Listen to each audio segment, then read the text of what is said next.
Gentlemen, I'm about to share something that will separate you from 90% of men your age.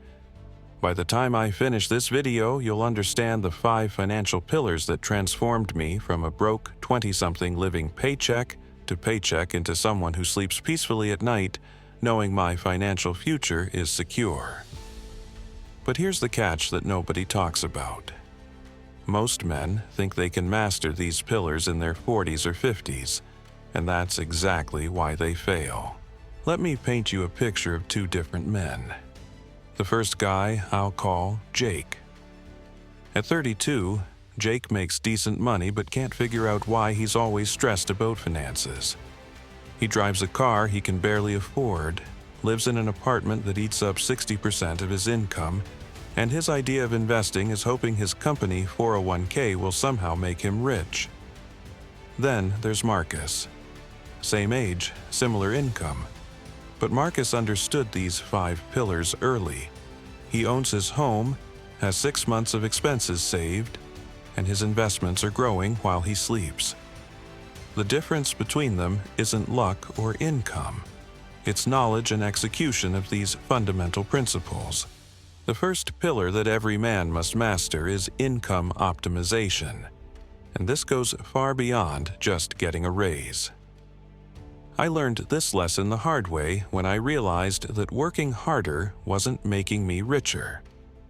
I was putting in 60-hour weeks, but my bank account wasn't reflecting my effort. The breakthrough came when I understood that income has 3 components that most men completely ignore. Active income is what you're probably focused on right now. It's your salary, your hourly wage, the money you trade your time for directly. But here's what successful men know that strugglers don't. You cannot build wealth on active income alone because there are only 24 hours in a day. The game changer is developing multiple income streams that don't require your constant presence. I started with a simple side hustle that utilized skills I already had. Instead of watching Netflix after work, I spent 2 hours each evening freelancing in my area of expertise. Within 6 months, this side income was covering my car payment and insurance. But the real magic happened when I reinvested that money instead of upgrading my lifestyle. Most men make the mistake of increasing their expenses every time their income grows, which keeps them trapped in the same financial position despite earning more money. The second component of income optimization is skill development that directly translates to earning power. I spent 1 year learning high-value skills that my industry desperately needed. While my coworkers complained about their salaries, I was positioning myself as indispensable. The result was a 40% salary increase and better job security than I'd ever experienced. Now here's where most financial advice gets it wrong. The second pillar isn't just saving money. It's strategic cash management that protects you from life's inevitable surprises while positioning you for opportunities. Emergency funds aren't sexy, but they're the difference between men who survive financial storms and men who get destroyed by them. I used to think having $1,000 in savings made me financially responsible. Then my car broke down, my laptop died, and I had a medical expense all in the same month. That $3,000 hit taught me that hope is not a financial strategy. I committed to building a true emergency fund that could cover 6 months of essential expenses, and this decision changed everything about how I approached money. But here's the strategy that accelerated my savings beyond what I thought possible. Instead of trying to save what was left over each month, I automated my savings to happen first. I set up automatic transfers that moved money to savings the day my paycheck arrived, before I could spend it on anything else. This forced me to live on less while building the foundation of financial security. The third pillar is where men separate themselves from boys, and that's intelligent investing. But let me be crystal clear about something that the financial industry doesn't want you to know. You don't need to be a stock market genius to build substantial wealth through investing. In fact, trying to be too clever often backfires spectacularly. I wasted 2 years trying to pick individual stocks and time the market. I was basically gambling with my future while convincing myself I was investing. The turning point came when I embraced boring, consistent index fund investing.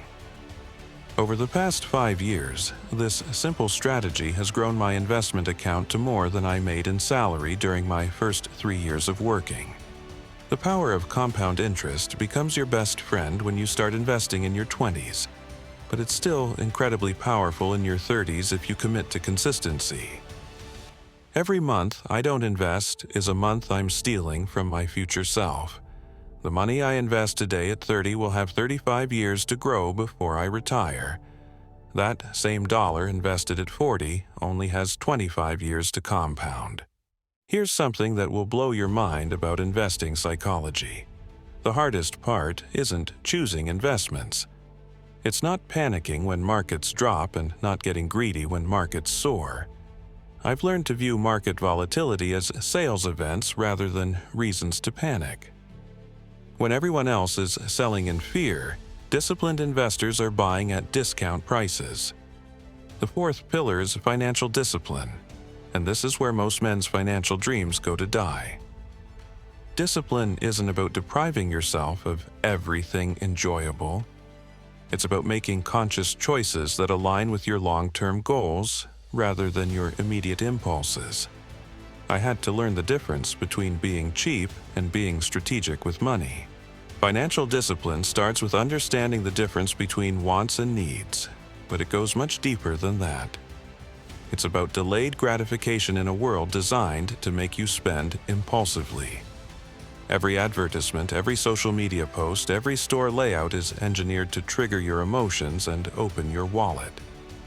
Recognizing these triggers is the first step toward financial freedom. I developed a simple but powerful habit that transformed my spending behavior. Before any purchase over $50, I wait 72 hours. You'd be amazed how many things you desperately needed become completely irrelevant after 3 days. This simple pause has saved me thousands of dollars on impulse purchases that would have added zero value to my life. The discipline pillar also means living below your means even when you can afford to live above them. I could afford a more expensive apartment, a newer car, and fancier clothes, but I choose not to because I understand opportunity cost. Every dollar I don't spend on status symbols is a dollar I can invest in my future freedom. The fifth and final pillar is financial responsibility, and this extends far beyond your personal bank account. True financial responsibility means understanding how your money decisions affect not just your future, but the people who depend on you. This mindset shift from selfish to stewardship changes everything about how you approach money. Financial responsibility means having adequate insurance to protect against catastrophic losses. It means creating a will and establishing basic estate planning even if you don't think you have much to leave behind. It means being honest with romantic partners about your financial situation and goals rather than hiding debt or overspending to impress them. This pillar also includes taking responsibility for your financial education. Nobody is coming to save you from financial mediocrity. Your parents might not have taught you about money, your school certainly didn't, and your employer's financial advice is designed to benefit them, not you. Taking ownership of your financial learning is non-negotiable for long-term success. I spend at least 1 hour each week learning about personal finance, investing, and money management. This isn't optional entertainment. It's professional development for the most important job you'll ever have, which is managing your own financial future. The books you read, the podcasts you listen to, and the mentors you choose will determine your financial trajectory more than your starting salary ever will. Here's what happens when you master all 5 pillars before 30. You sleep better because you're not stressed about money. You make career decisions based on opportunity and growth rather than desperation. You can take calculated risks because you have a financial foundation that won't crumble if things don't work out perfectly. You become the man that others come to for financial advice instead of the man borrowing money from friends. You can be generous with people you care about because you've taken care of your own foundation first. Most importantly, you control your money instead of your money controlling you. The compound effect of mastering these pillars early cannot be overstated. The financial habits you build in your 20s and 30s will determine your options in your 40s, 50s, and beyond. Every month you delay implementing these principles is a month you're choosing financial mediocrity over financial mastery. But here's the truth that nobody wants to hear. Knowledge without action is worthless. You can watch every financial video on YouTube, read every money book ever written, and attend every seminar available. But if you don't actually implement these principles, you'll still be broke. The difference between successful men and struggling men isn't information. It's execution. Start with one pillar and master it before moving to the next. If your income is your weakest area, focus there first. If you have no emergency fund, make that your priority. The key is consistent progress, not perfection. Small improvements compound into massive results over time. Your future self is counting on the decisions you make today. The 30-year-old version of you is either going to thank you or resent you, based on the financial choices you make right now. Which conversation do you want to have with yourself in 10 years? These 5 pillars aren't just financial strategies. They're the foundation of masculine responsibility and personal freedom. Master them, and you master one of the most important aspects of adult life. Ignore them, and you'll spend decades stressed, limited, and dependent on others for financial security. If this video opened your eyes to what's possible with your finances, smash that like button and let me know in the comments which pillar you're going to focus on first. Subscribe for more content that will help you build the life you actually want instead of settling for the life you think you can afford. Your financial transformation starts with the next decision you make.